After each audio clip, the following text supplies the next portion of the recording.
안녕하세요. 제도권 주식 분석입니다. 오늘은 삼성증권에서 추천한 대형주 4가지 그리고 주요 이슈들을 정리해봤습니다. 시장의 주요 이슈입니다. 코스피가 8일 연속 하락했습니다. 금리 인상 사이클은 종료가 확인이 됐고 인하 사이클도 가까워지고 있음에도 불구하고 주가가 8일 연속으로 하락했습니다. 투자 심리와 수급 불안에 떨고 있지만 코스피가 상대적으로 더 부진한 모습입니다. 연말에 폭발했던 수급이 오히려 부메랑이 되어 돌아오는 가운데 결국 기댈 수 있는 것은 높아진 눈높이를 채워줄 수 있는 기업들의 실적일 것입니다. 미국처럼 실적이 뒷받침해주지 않는다라는 주요 이슈가 하락 원인인데 실제로 수급으로 올렸던 2500선 이상이었기 때문에 실제로 아직 2500선 아래에서 조금 더 기다려봐도 될 것 같다라는 생각입니다. 다음 주는 중국의 반등과 대만 총통 선거가 반영되는 화요일, 월요일은 미국이 휴장이니까 조금 더 지켜봐야 될 것 같다라는 생각입니다.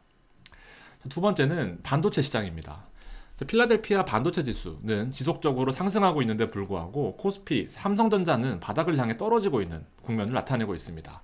실제로 필라델피아 반도체 지수와 삼성전자는 직접적인 관계가 없더라도 전반적인 반도체 환경에 영향을 받기 때문에 주로 참고하는 지표가 될 수 있는데요. 반도체 지수가 좋음에도 불구하고 삼성전자의 약진이 계속해서 아쉬운 것이 사실입니다. 한편 갤럭시 S24의 언팩 행사가 18일로 예정되어 있습니다. 애플이 현재 부진하고 있는데 CES에서 보여줬던 모바일 AI 시대를 향해 어떤 것을 보여줄지, 세상을 바꿔놓을 수 있을지, 아니면 주가라도 바꿀 수 있을지 기대가 되는 그런 모습입니다. 다음 삼성전자입니다. 지금 들어가도 될까? 23년에 연말 분위기에 힘입어 24년도 반도체 해가 될 가능성이 큽니다. 실제로 숫자로 나타나는 걸 보면 24년에 전체 영업이익은 코스피 전체로 23년 대비해서 88조가 증가할 전망인데 그중 반도체가 47조나 기여하면서 전체의 50% 가까운 비중을 차지할 전망입니다. 최근 반도체 업황의 반등이 예상되는 가운데 하이닉스에 이어 HBM 실적이 두드러질 것으로 예상이 되고 최근 하락한 코스피에 삼성전자가 한몫했기 때문에 저점에서 반등 이슈가 있을 수 있을 것 같다라는 생각입니다. 반도체 업황은 분명 턴어라운드 되고 결국 온 디바이스 시장에서 완성 제조업체 삼성전자가 해줘야 할 것이 분명히 있다라고 생각합니다.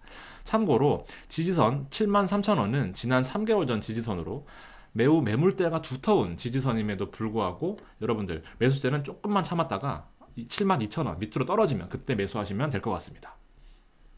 다음은 기아입니다. 전기차 그만 하이브리드 기다려. 7만원부터 가파른 상승세를 보여주던 기아의 행보가 무서운 때가 있었습니다. 바로 한 달 전 일인데요. 목표했던 주가인 13만원을 향해 갈 것 같던 기아의 주가가 최근 코스피 하락에 영향받으면서 주춤하고 있습니다. 기아는 K3와 K4 세그먼트 공략과 그동안 전기차에 주목했던 전 세계 완성차와는 다르게 하이브리드를 주력으로 내세우며 체질 개선에 성공한 대표적인 기업이 되고 있는데요. 여기에 4분기 실적이 사상 최대로 전망되면서 고수익성에다가 배당까지 갖추게 될 완벽한 주식이 될 전망입니다. 신차 모멘텀, 상반기 기대주들이 총 출동할 것으로 보이면서 24년을 더욱 기대하게 만들고 있는 기아, 주가도 9만원 이하입니다. 배당까지 챙겨가시길 바라겠습니다. 삼성 SDS입니다. 이제 조심해야 된다라고 말씀을 드리고 싶은데요. 지난 한 주간 기관이 무려 7조 원이나 매수하면서 지수를 끌어내렸었는데 그 와중에 매수한 종목들이 있습니다. 바로 에코프로 머티리얼즈, 카카오, 한화 에어로스페이스 그리고 클라우드 산업의 핵심 삼성 SDS입니다. 삼성 SDS는 이재용 회장이 무려 9%나 지분을 들고 있는데요.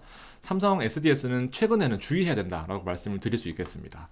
이건희 선대 회장이 남긴 상속세 이슈 때문에 그동안 주가를 부양시켜서 주식을 비싸게 팔아야 됐던 삼성 SDS. 그동안 올린 주가가 12조의 상속세를 낼 정도가 되었는지는 모르겠지만 바로 지난 목요일에 대량의 블록들이 나오면서 무려 3천억 원 이상의 기간 매도가 있었습니다.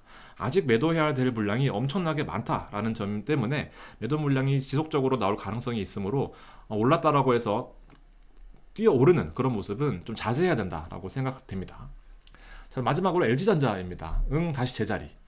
금리 인하, 소비지표 개선, 물가 안정, 고용지표 상승 등에 힘입어서 대형주가 다 같이 오를 때도 LG전자는 10만원이었습니다. 10만전자, LG전자를 두고 할 말이 수도 있겠네요. 잠깐 오르나 싶더니 다시 10만원이 되었습니다. 제도권 정규방송에서 LG전자를 다루어 드렸던 적이 있는데요. 결국 최대 실적이 예상되면서도 저점에 있는 메리트가 삼성증권의 추천 종목이 되지 않았나 생각이 됩니다. 자, 가전은 LG, TV는 올레드, 이럴 때가 있었습니다. 전 세계적으로 패널 가격이 안정세로 돌아서면서 주가가 부양하지 못하고 있는 그런 상황인데, 반도체 업체들은 점차 조그매지고 소형화되는 온 디바이스 경쟁을 펼치고 있는 가운데 조금 더 혁신 있는 기술 경쟁을 해야 되지 않을까 싶습니다. 분명 주가 바닥은 메리트가 있어 보입니다. 반등하려면 롤러블 TV 말고 접어서 휴대할 수 있는 TV까지 나와야 혁신적인 LG전자의 주가 상승이 기대가 되는 그런 상황입니다.